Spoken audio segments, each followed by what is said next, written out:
اللهم امين اللهم امين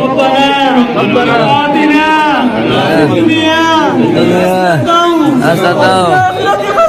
وفي الآخرة حسنة آمين اللهم اغفر لنا وارحمنا وعافنا واهدنا الله الله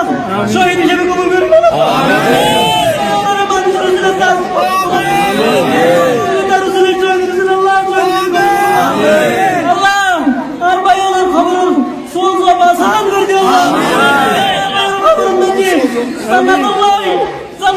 রাস্তা করে দিও আল্লাহ ঘুম নিয়ে দিও আল্লাহ জান্নাতের পরিচিতির ব্যবস্থা করে আল্লাহ আল্লাহ সর্বশেষ আর মাওয়ার সুস্থ দেন আল্লাহ সহজ এই মর্মান্তিক ঘটনা আল্লাহ